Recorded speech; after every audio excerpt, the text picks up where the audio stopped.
Hai Insight Leaders, ketemu lagi dengan saya Christina Ariyanti di IW Talk.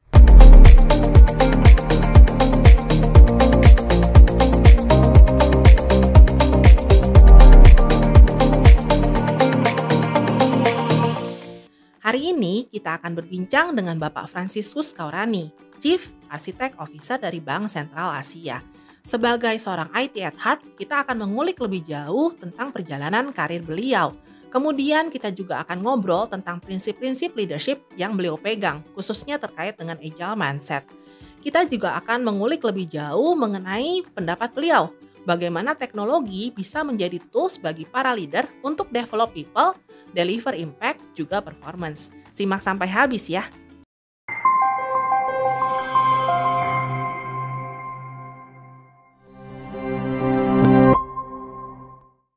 Halo Pak Frans, makasih banyak ya udah meluangkan waktu nih untuk ngobrol-ngobrol sore ini.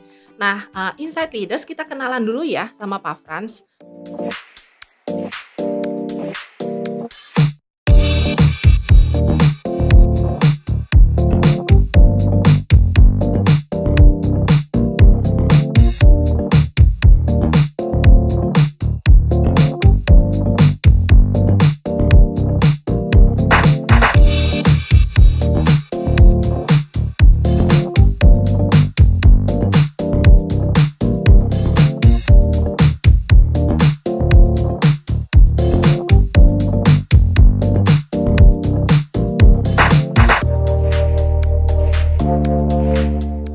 Nah Pak, boleh nggak cerita nih, kan Bapak tuh IT at heart ya, kalau misalnya istilahnya saya.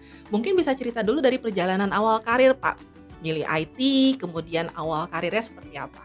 Ini dari belajar ya, dari sekolah? Boleh banget.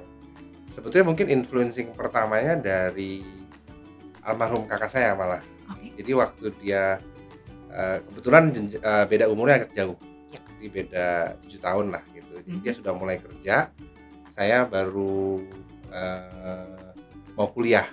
Oke. Nah, waktu itu dia bilang katanya, ke depan itu, ini berapa puluh tahun yang lalu ya, itu, semua itu akan sangat bergantung pada komputer. Nah, waktu itu dia sebetulnya bicaranya secara global, ambil sesuatu yang related dengan komputer.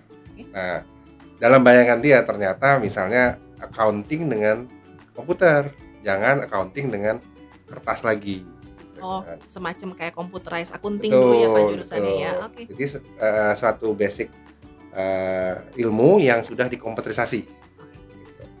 Nah, tapi waktu saya mau kuliah, akhirnya saya memutuskan untuk ambil malah computer science gitu. Jadi murni, ilmu komputer gitu. Nah, kebetulan saya ngambil di, Bina Nusantara ya. Ya. Nah, jadi lulus dari BINUS, ngambil computer science, saya join, salah satu bank, Mhm. tapi nggak lama karena kebetulan waktu itu, BLBI punya kasus. Oh iya. Ya, jadi, Ya. banyak sekali, perekonomian, bank itu, keuangannya agak terganggu lah gitu kan. Nah, sehingga banknya tidak bisa grow. Nah, waktu itu terjadi seleksi. Nah, kebetulan saya dihubungi oleh, tempat saya kerja sekarang di Indonesia, Ya. gitu kan. Jadi, kamu kemarin sempat lamar nih, masih interested nggak? Nah, jadi saya join sejak tahun 99 Mhm. gitu. Saya mulai dari, application developer tuh. Jadi, pegang, core banking gitu kan. Yang menjadi menarik bukan IT-nya justru. Saya banyak punya kesempatan, belajar bisnis proses bank. Oke. Jadi, tidak hanya debit kredit, tapi juga banyak produk, perbankan, dan setiap hari itu selalu ada sesuatu yang baru. Jadi itu membuat saya, semakin lama semakin curious dan semakin tertarik dengan, IT di bank. Kemudian kalau kita ngomong karir, kebetulan saya masih baru ya di BCA, baru 23 tahun. Setiap kali ada challenges baru, dan dikasih area-area yang menarik gitu ya, Mhm. buat menjadi area perkembangan gitu. Nah, karir saya progressing dari situ. Ya, dari tadinya developer, saya ke analis, dari analis saya masuk ke jenjang manajerial, sampai dengan kondisi saat ini. Menarik ya Pak, bahwa, almarhum Kakak pada dasarnya sebenarnya membukakan mindset, menumbukakan jalan gitu. Tapi kemudian kalau misalnya bicara tentang, bagaimana Bapak milih computer science itu sendiri, kemudian mungkin, bagaimana Bapak menikmati kuliahnya sampai kemudian terus-terusan ya, jalurnya masuk ke situ, bagaimana refleksi Bapak? Sebetulnya kalau dulu ada yang, lebih hardware ya. Mhm, Jadi, ada teknik komputer atau teknik elektro yang, komputerisasi ya. ya, Itu kenapa saya nggak pilih itu, mhm, karena, waktu saya SMA kan ada praktikum, elektro. ya. Saya kalau nyolder nggak pernah bagus. Oh gitu. Jadi saya pikir, wah ini sebetulnya kan lebih banyak ya. Ya, Walaupun banyak teman yang bilang gini, "Ya nanti nyoldernya nggak pakai tangan kok, kalau misalnya sudah dalam, pekerjaan udah ya, pakai mesin," gitu loh. mhm, Eee, tapi akhirnya saya lebih tertarik karena, eee, bisnis proses tadi ya. ya, Jadi, membuat suatu aplikasi yang, eee, dipakai untuk, user atau customer yang saya bisa langsung lihat gitu loh. ya, Kalau hardware kan masuk di dalam gitu ya, betul, masih perlu pengembangan software-nya lagi. Nah di situ saya akhirnya memilih accounting juga saya nggak terlalu suka. mhm, Jadi komputerisasi accounting juga saya nggak terlalu, pilih. Jadi ini waktu pemilihan karir, memang, dipengaruhi oleh pengalaman dan, apa yang saya suka dan tidak suka sih. Sehingga akhirnya saya mutusin ngambil computer science. oke, menarik.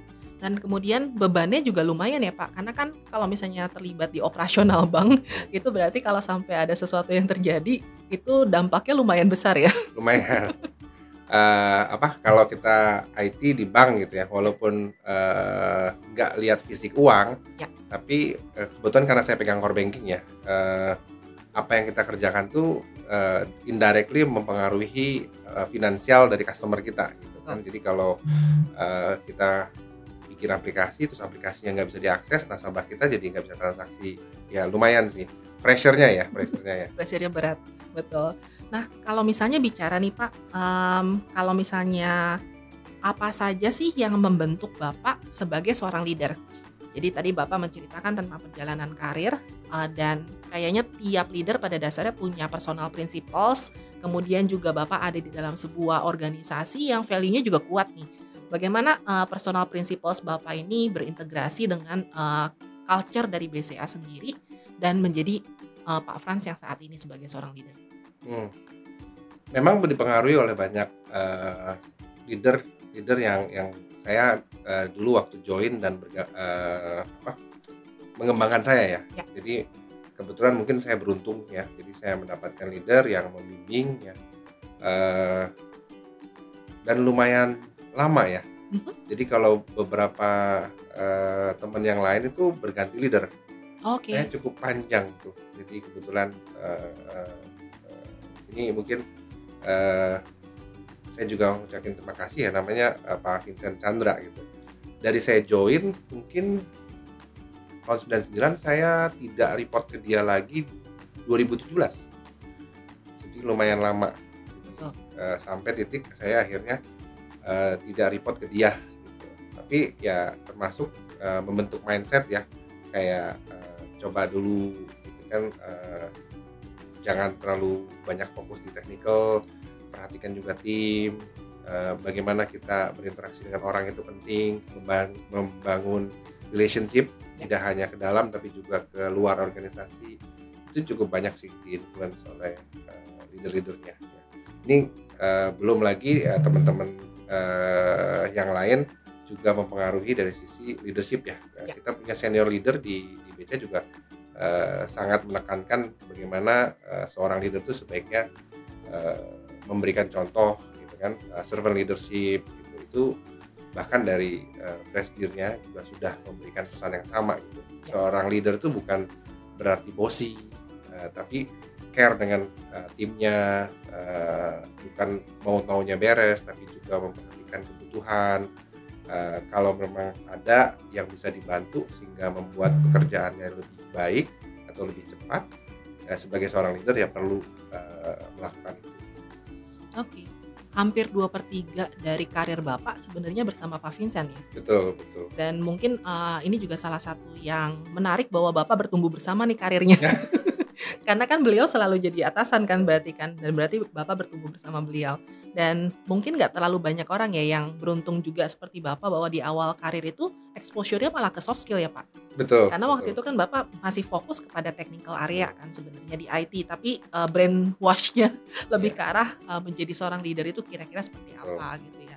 Di Mmm, level technical pun dulu, cukup banyak, jangan terlalu fokus di technical saja, tapi pahami kenapa prosesnya dibikin seperti ini. oke, Ya ya, jadi, memahami bisnis prosesnya, jadi cukup, di awal pun cukup keluar dari technical tapi juga, melihat dari sisi bisnis prosesnya, dari soft skill-nya tadi ya, membangun relationship itunya ya. dari awal juga sudah, didorong ke sana sih. Oke.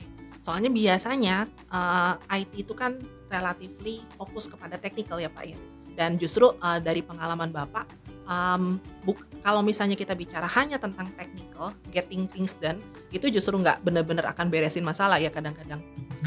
Mmm, kalau kita mau scale ya, Ya, artinya kalau betul. kita hanya single problem, Mhm, mungkin technically, bisa bisa beres. selesai Ya, gitu. Tapi we have multiple problem and we want mhm, to solve it at the same time. oke, Itu, by experience tidak bisa dilakukan dengan technical skill oke. only, Ya, gitu kan. Tapi bagaimana kita, manage pekerjaan, manage relationship, itu kan mengatur prioritas, hal-hal seperti ini yang justru lebih, impactful ya betul. dibandingkan teknikalnya sendiri. Nah, dalam karirnya Bapak, Bapak kan sudah memimpin berbagai proyek ya, dan kemudian sebenarnya proyek-proyek ini juga jadi milestone nih dari perjalanannya BCA sebagai sebuah bank besar gitu. Dan kemudian mungkin, pengalaman-pengalaman ini, dan kemudian, apa yang Bapak punya juga curiosity-nya Bapak gitu, di Bapak kan Bapak bilang bahwa Bapak adalah seorang yang punya perspektif, agile gitu. Nah, bisa digambarkan nggak Pak yang namanya agile leadership-nya ala Pak Frans itu seperti apa sih? Oh, sebetulnya gini, eee, satu mispersepsi ya, Mhm, bahwa agile itu, kontra dengan planning ya. ya, Sebetulnya nggak seperti itu sih. Jadi, dari sisi perspektif saya yang namanya agile itu adalah selalu siap untuk menerima perubahan, oke, fokusnya lebih ke sana. ya, Kemudian kalau ada perubahan, apa yang perlu dilakukan sebagai seorang leader untuk melakukan adjustment, ya. Jadi bukan following plan blind, tapi kita selalu checkpoint, the original plan, is it still relevant or not? mhm, Eee, Kalau misalnya sudah, side track ya, artinya sesuatu yang kita rencanakan, jauh-jauh hari itu ternyata bisa jadi tidak lagi relevan dengan kondisi saat ini gitu kan. Ini kalau saya kemarin sempat cerita ibaratnya tuh, eee, kalau kita bikin, plan yang terlalu jauh ya, mhm, setahun kalau kita ngomong ya atau bahkan 5 tahun, itu ibaratnya kalau kita, eee, SMP terus ya, ditanya, "Nanti mau menikah orangnya kayak apa?" oke, Ya, atau karirnya mau apa ya, kalau dulu kan suka, "Mau karirnya mau apa?" Gitu. mau profesi Eee, apa gitu ya? ya misalnya, "Oh saya mau jadi dokter, oh saya mau jadi polisi, atau saya mau jadi pilot," gitu kan. Tapi along the way waktu kita naik ke SMA, kita mulai mau kuliah gitu kan, banyak hal yang berubah gitu kan. Bisa jadi kita, "Oh saya nggak terlalu tertarik nih, dengan dokter," misalnya gitu ya. Karena dokter tuh ternyata harus belajar ABC. Ya, Nah, hal seperti itu yang kita, perlu prepare gitu.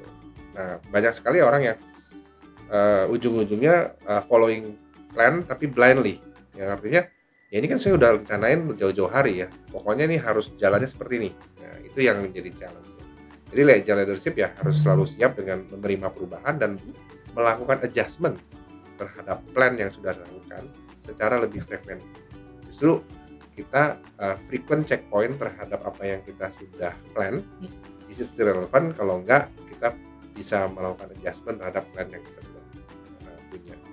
Jawaban profesinya tadi menunjukkan generasi ya Pak, kalau Apa sekarang tuh? kayaknya banyak yang pengen jadi YouTuber.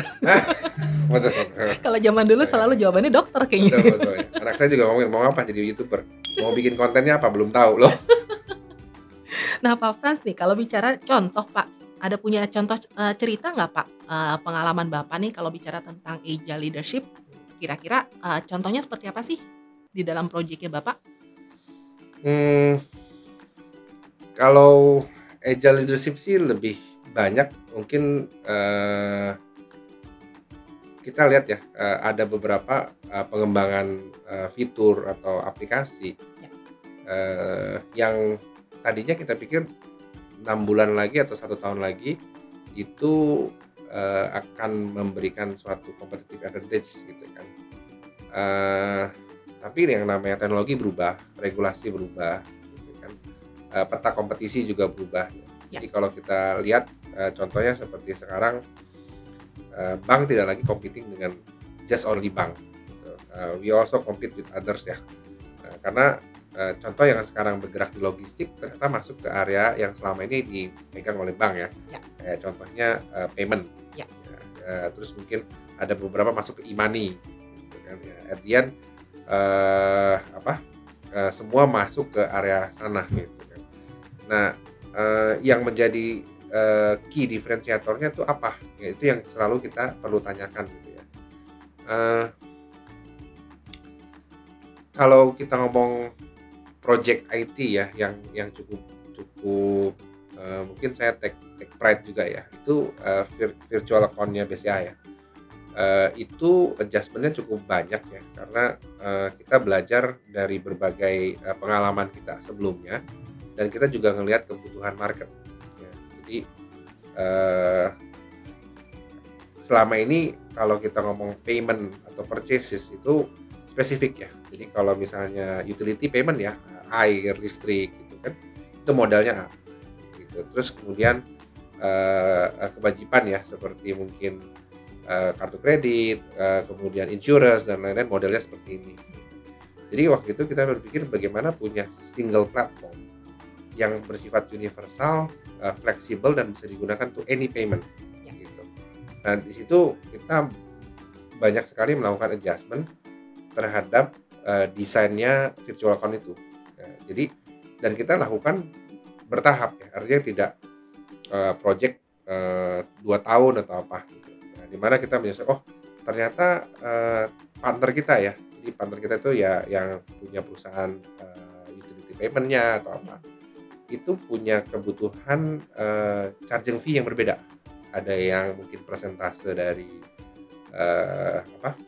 billing-nya, ada yang fixed amount, ada yang daily, ada yang direct, debit dari transaksinya, ada yang monthly dan seterusnya. cukup banyak ya Oh, variasinya, Pak? variasinya luar biasa itu, Oke. ya. Di situ kita adjust gitu. Oh, oke, kalau kebutuhan seperti ini kita, perlu lakukan gitu kan. Kemudian itu dari sisi settlement, ada yang gini, "Saya nggak harus settlement hari ini, besok juga nggak apa-apa." Ada yang, "Saya butuh hari ini karena uangnya saya mau pakai buat kebutuhan lain." Ya. Sampai ada titik yang bilang, "Saya butuh settlement-nya immediate." Hmm, Jadi kalau ada customer saya bayar, tolong uangnya langsung masuk ke rekening saya ya, immediately gitu, atau istilah kita near real time. Nah, di situ juga kita adjust lagi variasi untuk melakukan settlement-nya. Dari yang, daily, hourly, sampai ke near real time. Ya itu yang kita lihat, bagaimana kita cukup fleksibel untuk istilahnya, melakukan perubahan terhadap, planning dan desain yang kita lakukan mungkin di awal-awal. tapi makin banyak variasi, kalau dari sudut pandang IT only ya, Pak, itu bukannya jadi ribet ya, Pak? Nah, itu salah satu yang karena kita dari awal, mindset-nya adalah, keep it simple. Jadi desain, platformnya itu sangat, open, sehingga Mmm, kalau kita menambahkan fitur itu, effort-nya kecil. Ya, jadi bahkan kalau dulu kan gini, eh kalau nambahin satu fitur itu tiap channel perlu dirubah. ya, Terus kita jadi berpikir, bagaimana supaya nggak perlu seperti itu. Jadi kita tarik ke belakang tuh, perubahannya dilakukan di belakang. mhm, Begitu di belakang, katakanlah kita memperkenalkan partner baru atau, charging fee model yang baru, itu immediately bisa efektif di semua channel. Nah, ya itu memang, tidak hanya, dari sisi agile leadership, tapi juga ada dari sisi, good engineering design ya. Ya. Jadi ada unsur teknisnya juga sih. Mungkin aspek ketiga yang menurut saya jadi menarik adalah karena corporate culture ya Pak, kalau boleh menghubungkannya ke sana. Karena tadi kan Bapak bilang bahwa Bapak tuh diajarkan oleh para senior nih Mhm, gitu bahwa, IT itu harus bisa melihat big picture, harus bisa ngerti, operasi bisnis, betul dan harus bisa juga jaga relasi ya Pak. betul Maksudnya bukan hanya, mereka yang ceritanya menghadapi customer secara langsung, yang harus mau dengerin, tapi IT juga harus ngerti, bukan hanya mau mendengar. Kan, justru karena mau mendengar, jadi punya variasi banyak kan, Pak. betul betul betul. Karena sebenarnya nggak harus gitu, tapi jadi punya variasi banyak yang ujungnya bisa mengakomodir. Betul Makanya ujungnya terakhirnya adalah yang dijaga adalah keep it simple-nya gitu, betul. supaya bisa akomodir. Menarik juga sih bahwa, bagaimana si corporate culture ini akan membentuk, produk akhir ya, Pak, ya, jadinya ya? Betul. Oke, bagaimana responnya, Pak, waktu itu? Kalau dari sisi kita sebagai IT ya, ini kan nggak saya sendirian ya. Ya, Artinya kan ini melibatkan multiple team ya, karena, waktu melahirkan, BCA Virtual Account itu, mhm, semua channel terlibat ya. ya, Jadi yang di cabang, yang di internet banking dan lain-lain gitu.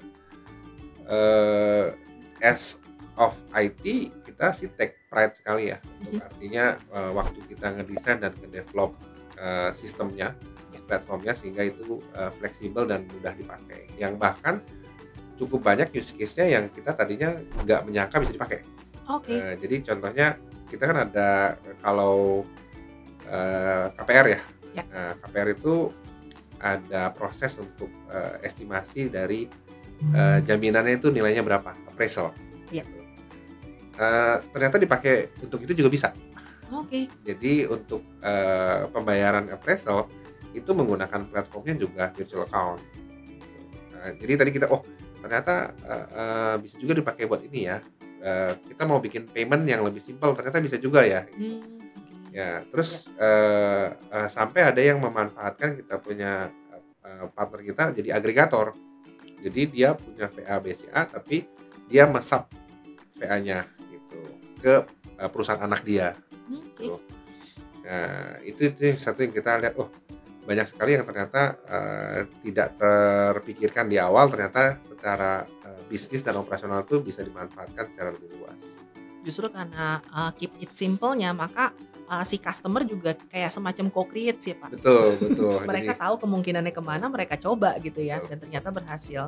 Nah, kalau misalnya bicara tentang Pak Frans sebagai, seorang IT expert ya, Pak, eee, Agile ini kan sebenarnya juga bukan sesuatu yang ceritanya udah ada dari zamannya Pak Frans, mungkin kuliah kali ya, Agile Manifesto segala macam ini Ya gitu. kalau nggak salah tahun 80-an ya? 80-an ya? Ya Udah ada saya lupa sebenarnya sih. ya? Iya betul. Nah kemudian tapi kan Bapak juga bisa menggunakan, cara kerja yang waterfall nih, yang zaman dulunya gitu. Dan bagaimana mengadaptasi sebagai seorang leader perubahan mindset ini di tim IT-nya sendiri? Mhm. Bagaimana tidak gampang, Mhm, jelas ya. Jadi kalau kita, diskusi mengenai, perubahan ya, ya, atau beberapa menggunakan kata transformasi, ya, ya itu sukses mhm, itu karena people, fail juga karena people. Jadi kita melihat yang namanya, perubahan itu sangat penting, perannya orang-orang yang dalamnya gitu kan. Nah, men-shifting ya, pola pikir, terus kemudian mungkin values ya, itu, tidak mudah ya, yang artinya, kita perlu konsisten.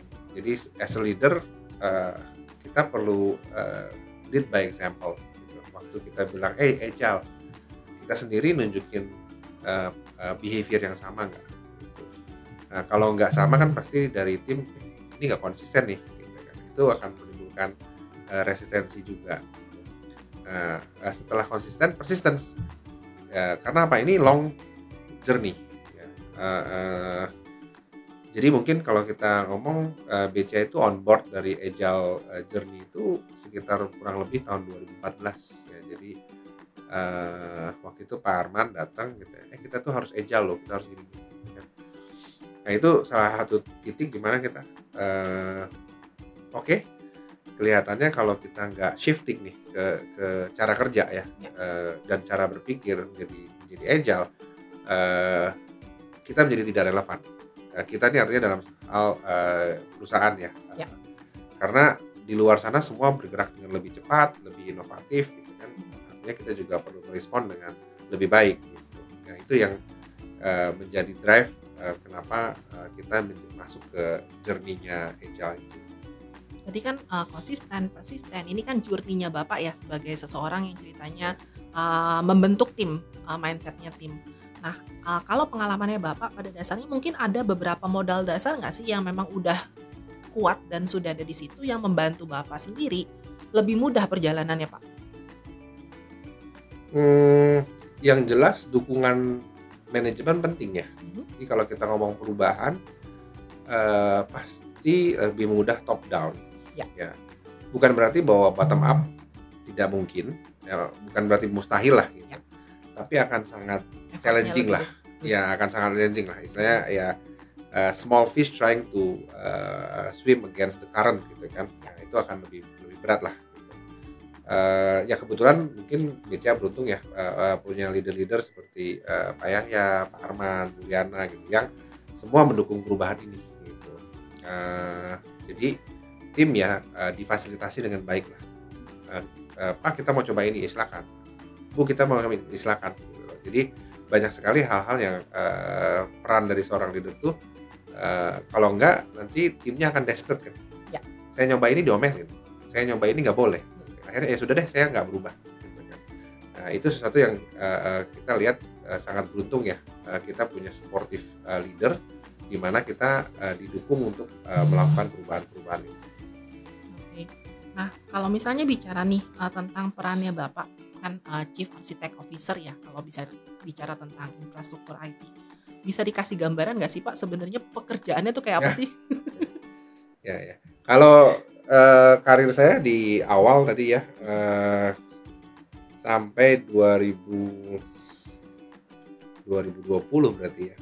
Sebetulnya lebih ke application management ya. Jadi saya lead atau dulu ya saya kan memang developer ya. Jadi saya masih merecognize diri saya sebagai engineer sebetulnya. Bikin aplikasi terus jalanin, Ya. support gitu kan.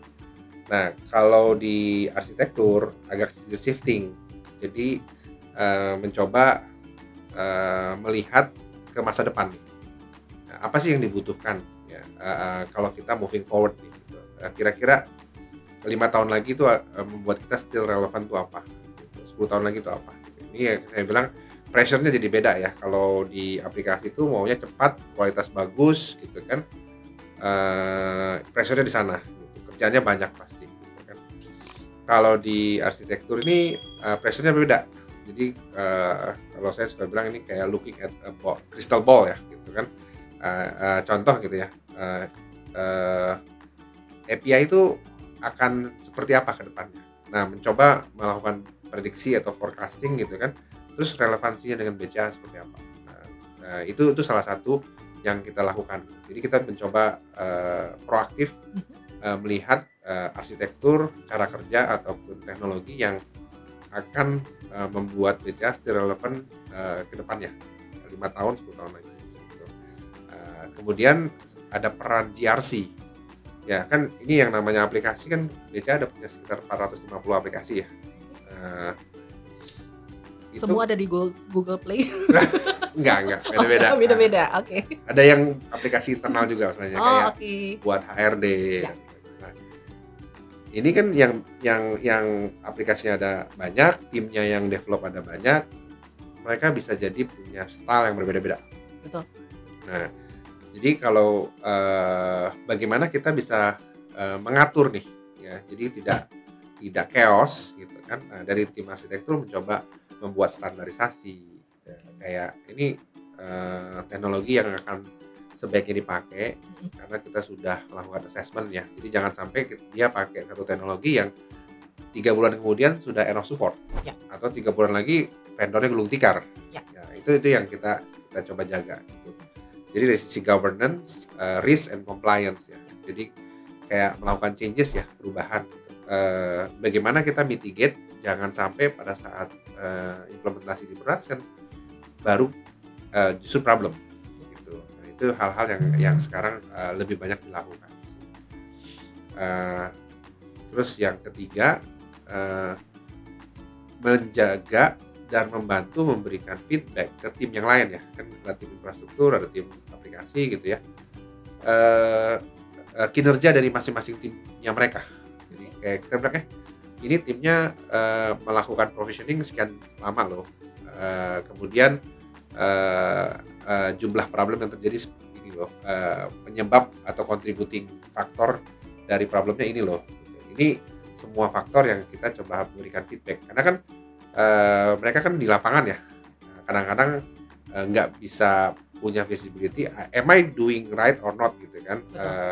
Kalau kita ngomong lari mungkin, atau main bola ya, kalau kita lari kan mungkin untuk yang sebelah sana kok diem aja ya, yang sebelah sini kok larinya kecepatan ya offset ya, kayak gitu ya. Ini kurang lebih kita memberikan feedback ke mereka gitu, bahwa sebagai leader dari grup yang lain, bahwa ini loh kondisi lapangannya, tim kamu yang ini lebih cepat ya, tim kamu yang ini kayaknya masih perlu dibantu gitu. Nah ini yang kita lakukan sebagai enterprise IT architecture.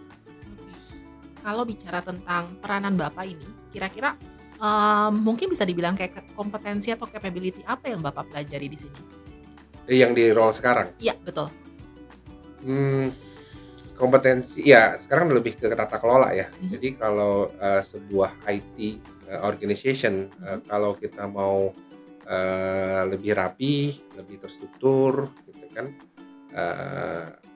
itu perlu melakukan apa ya. Jadi banyak sekali kompetensi yang kaitannya sama itu ya. Jadi kalau kita ngomong spesifik sama arsitektur, kita menggunakan framework namanya TOGAF ya. Itu framework buat arsitektur. Terus untuk tadi ya, memberikan laporan, menjaga kualitas layanan, ini bukan hanya ke IT ya, tapi kita juga kan memberikan layanan ke non IT ya, jadi ke bisnis atau ke operasional. Untuk Itu internal ya. betul, kita juga pantau nih gitu, sehingga kalau kita bridge yang namanya service level agreement gitu kan, terus pada saat kita negosiasi ya, mungkin saat ini IT hanya mampunya A gitu kan, tapi kita sebetulnya berharapnya B. Nah itu kita take tuh. Nah itu kita communicate gitu. Ini ada gap nih artinya antara yang kita janjikan dengan yang diharapkan nih, yang dibutuhkan.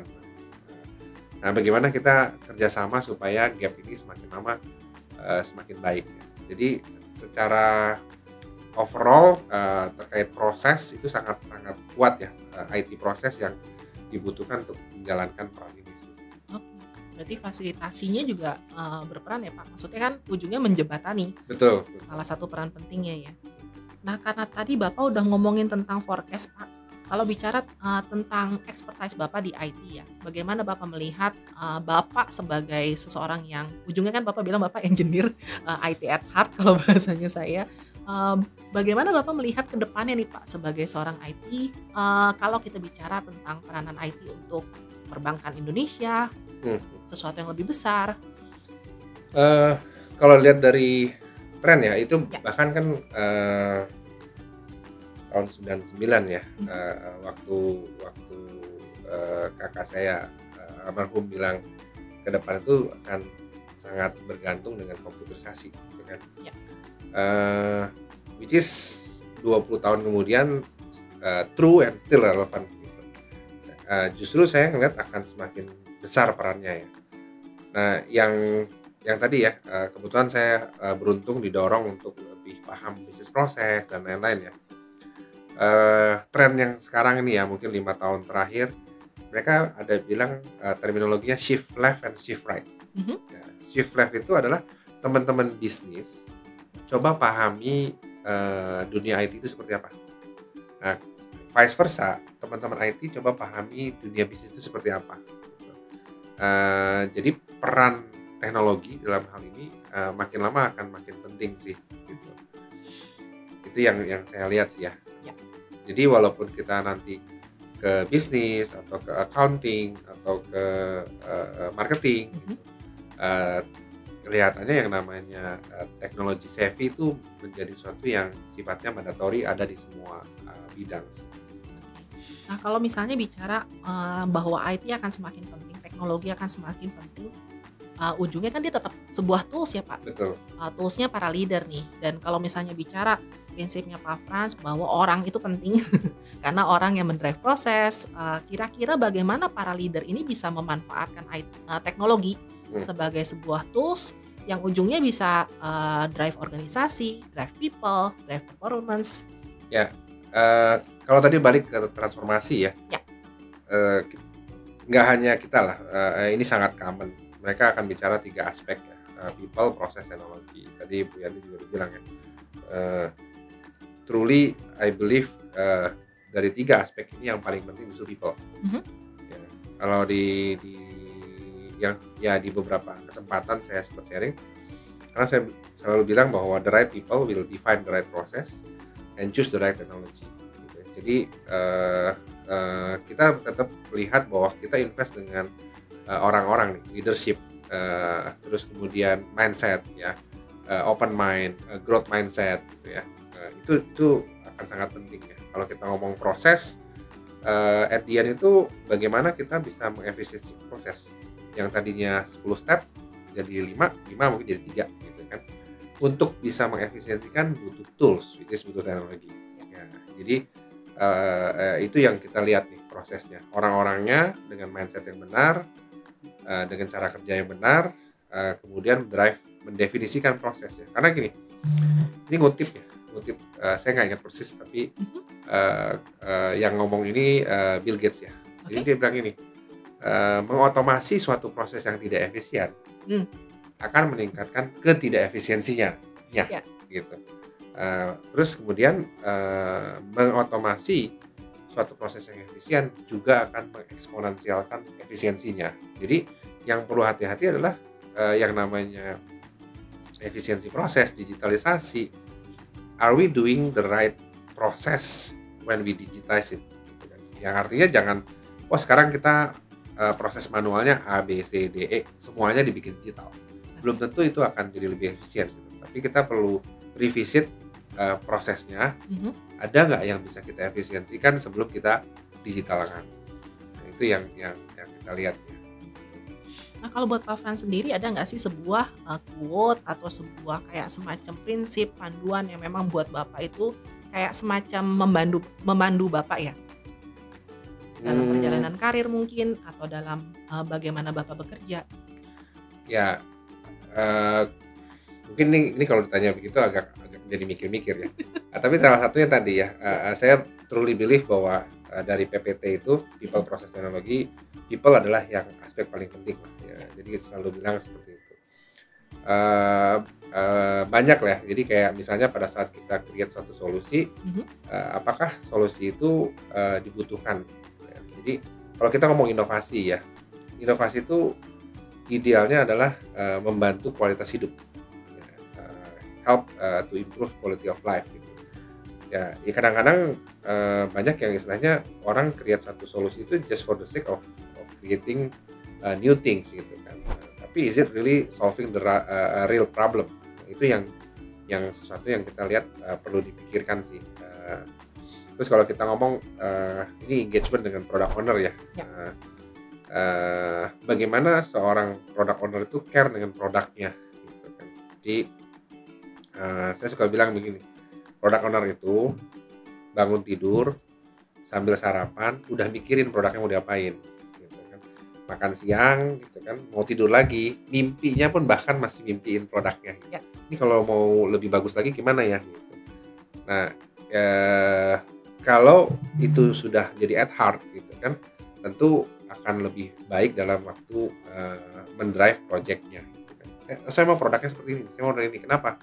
Karena yang ini menyelesaikan problem ini, yang ini menyelesaikan problem ini. Berarti dalam arti kalau bicara tentang the right people, pada dasarnya adalah the right people ini adalah orang-orang yang punya the right mindset juga ya Pak ya? Betul. Oke, menarik. Ya, tapi kita mungkin tidak seberuntung itu yang artinya given sebagai seorang leader ya. Dikasih 50 orang semuanya dengan right mindset. Jadi bagaimana kita as leader juga membantu mereka shifting terhadap mindset mereka gitu, kalau memang dibutuhkan. Biasanya memang nggak semuanya punya mindset yang sama sih. Dan kembali di sini prinsip-prinsip agile itu cukup membantu ya Pak. Betul, betul.